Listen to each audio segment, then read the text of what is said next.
everybody, welcome back to Mood Hacks. Today we're going to be talking about other people's experiences, perceptions, and opinions of you. And let's just rip the band-aid off right away, and let's talk about how anybody's opinion of you is 110% none of your business. What anybody perceives or chooses to experience in anything, especially another person, has nothing to do with anything except their past experiences and their preconceived notions. And we spend our lives building up these little boxes that we can fit things into. It's a survival mechanism to be able to look at something and briefly indicate, is that dangerous or is that safe? Safety or danger? Safety or danger? Just by looking around. I mean, this is a survival mechanism, and we all are guilty of it.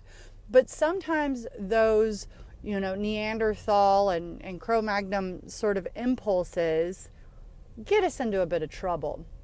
And that's when people perceive you based on they want to put you in a box, or they want to think about you in a certain way.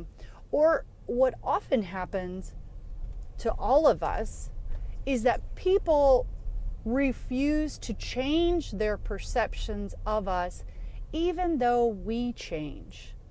What I like to say often is that if I haven't seen you in a year, please allow me to reintroduce myself. I do the self-work.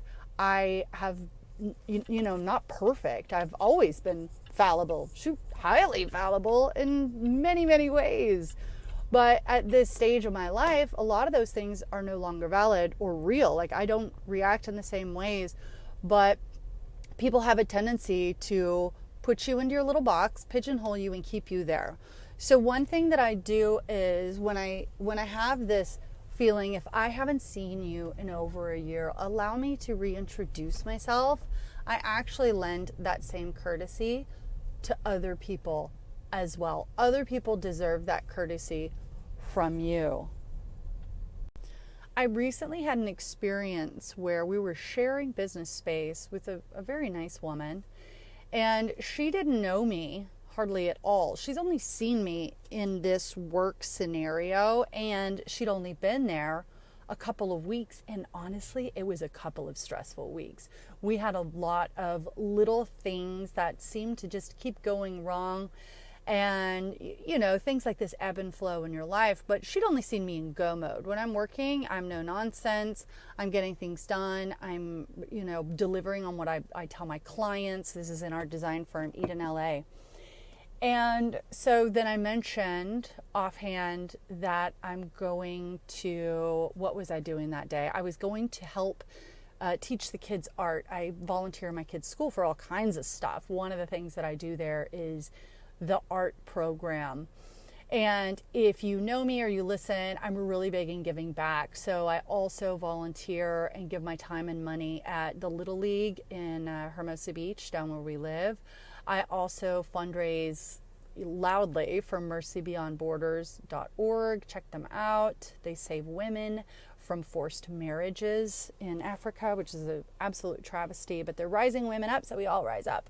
I digress easily and often, but I also volunteer at my kids' school for other things. Anyways, I'm always there to help people. People know they can always count on me to lend a hand or to sponsor a team or something like that, whether it's temporarily or financially. I'm very involved in my community and in giving back. So I mentioned offhand, I'm going to go teach, art at my kids' school. And she said, that's so off-brand. And one of my girls heard, the girls that works for me, and she was like, rude. She didn't say anything because she's a lovely person who doesn't want to rock the boat. But when the other person left, she's like, that is so rude. I was like, man, you know what? Her opinion of me has nothing to do with me. She doesn't know me. She doesn't know my triumphs. She doesn't know my struggles. Her opinion of me means nothing to me. Formerly, maybe even as much as a year ago, I would have said something like, that's really rude. You don't know anything about me, and taken offense to it. But I just smiled and nodded and went on about my business. Obviously, it miffed me enough that I'm talking about it right now, but not enough for me to even let her know that her perception of me is way off. Her experience and how she wants to go through life thinking about me has nothing to do with me, and I'm not going to let it affect me either.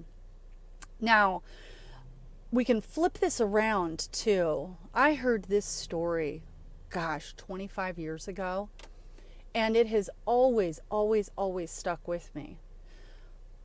On the flip side, whenever somebody is acting in a way that you find disagreeable, you got to remember you do not know what this person is going through. Okay, so this story I heard like 25 years ago was a gentleman on a bus or a train, let's call it a train, right?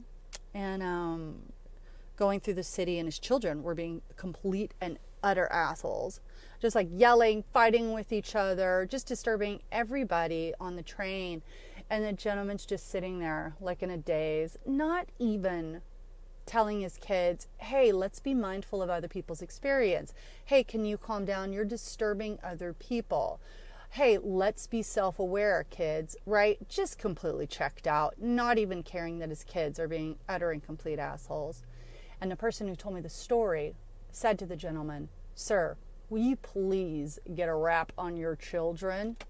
And he barely heard. He shakes his head a little as if he's coming out of a dream or something, out of a trance. And he snapped out of it, and he looked around, and then he looked at her and said, you know what, I'm so sorry.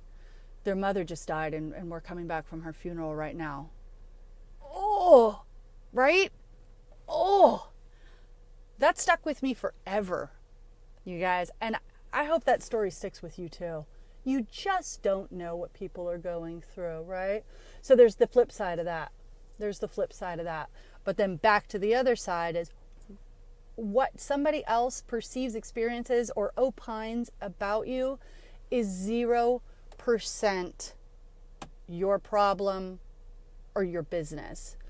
You just need to be right between you and yourself. If you know that you're a good person and you're doing good things, and sometimes you say the wrong thing in social situations and other people mistake it, you just need to work on getting yourself good with yourself, in line with your integrity, and not worry about how other people perceive you, because I promise you, you cannot please 100% of the people 100% of the time.